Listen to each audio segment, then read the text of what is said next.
cuộc đời bến đau lời. Em chỉ đi.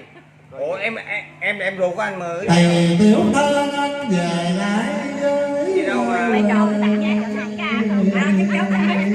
đây con quay không có quay Facebook, con quay riêng bây giờ con quay Facebook hả?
Quay để là yêu nhau không bao giờ có tội.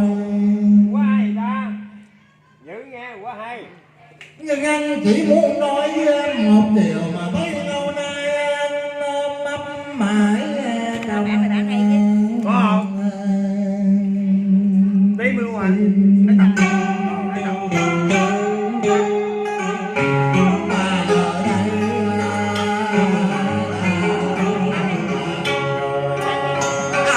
Có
cảm á, tiếng nói. Còn nhớ anh em là kẻ gây danh và tiếng ngủ cho miếng mưa. Được nghe mẹ em nhấp môi.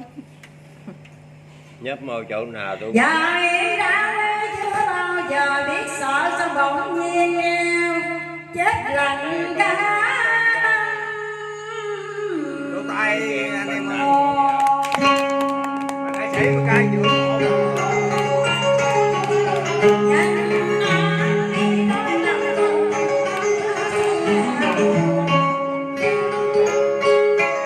subscribe cho kênh Ghiền Mì Gõ để